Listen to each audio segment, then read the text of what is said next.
अब यहाँ बैठी क्या सोच रही हो? किचन में जाओ, जाके सामान सीधा करो। पता नहीं वो 3 डब्बे वाला कौन सा था। अब 3 डब्बे वाले के पास नहीं जाऊंगा मैं। मेरे बाबा की ना हक हलाल की कमाई थी, मैं 1 रुपया भी इधर से उधर जाने नहीं दूंगी।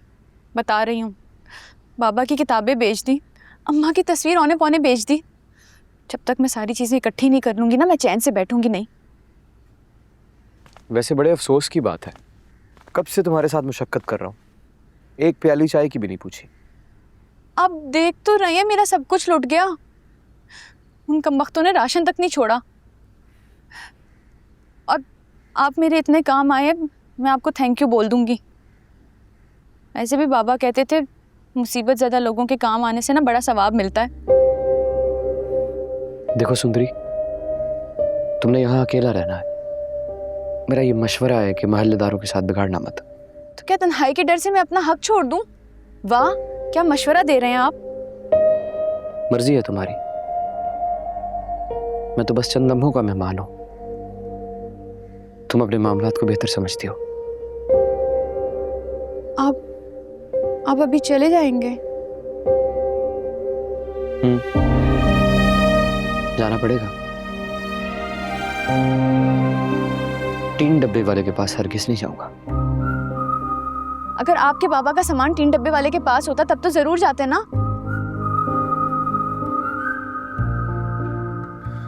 मेरे बाबा को तो शायद 3 डब्बे वाला ही ले गया।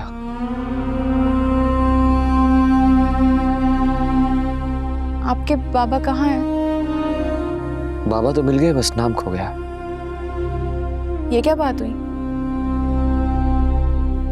ये बात नहीं, जिंदगी है। और जिंदगी की तो हर बात ही निराली होती है।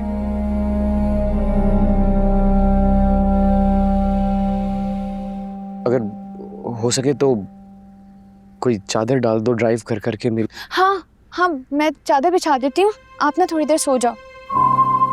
मैं बिछा देती हूँ चादर, कम से कम कोई इंसान तो घर पर होगा थोड़ी देर के लिए।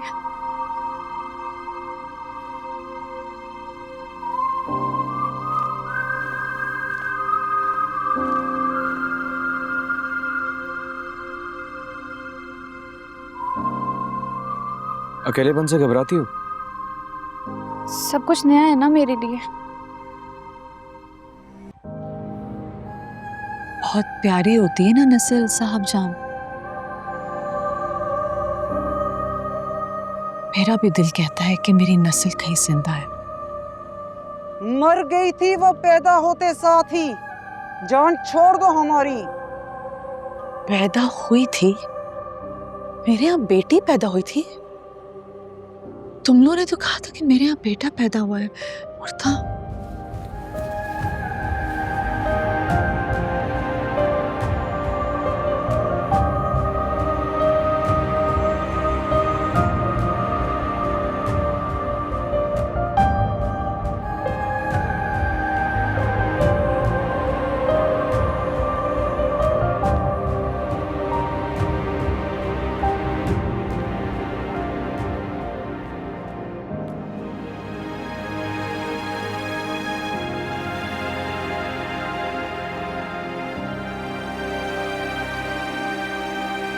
तुम घर से?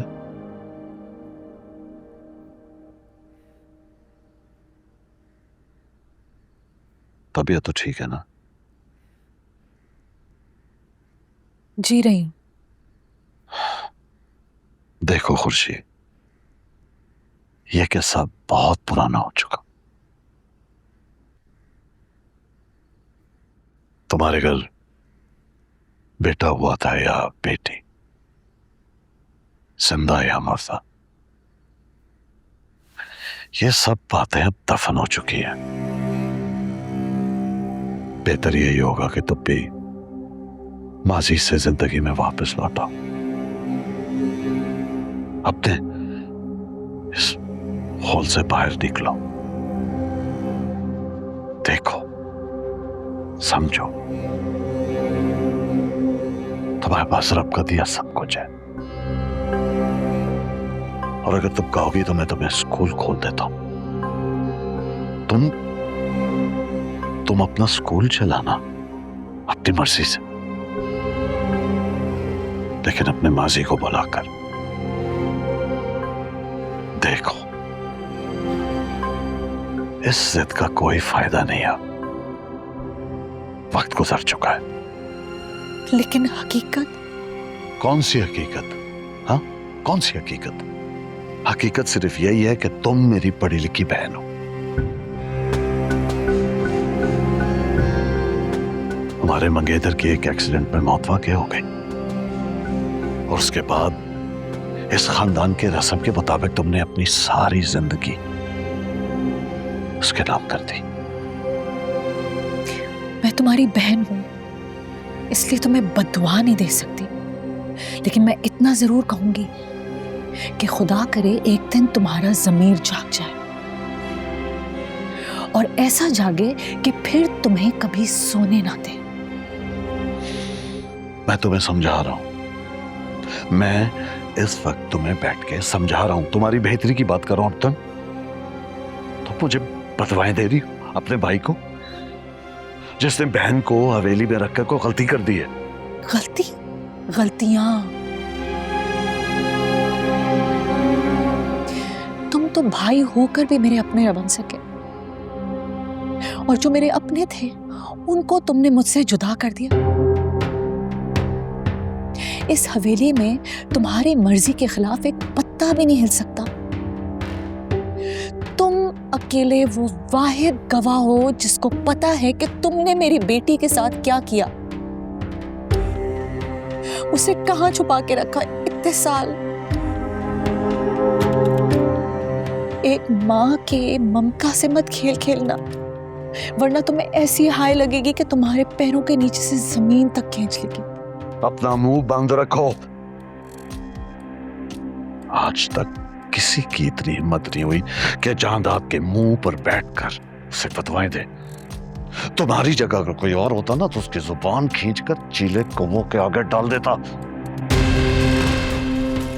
मगर क्या करूं, तो मेरी बहन हो। तुम मत मानो मुझे अपनी बहन, दुश्मन मान लो, लेकिन मुझे मेरी बेटी का पता बता दो। एक लफ्ज भी अपने मुंह से और निकाला ना, एक लफ्ज, तो तुम्हारी जुबान भी खींच लूंगा और तुम कुछ बोलने के काबिल नहीं रहोगी। इस हवेली में मेरा हुक्म चलता है, मेरा।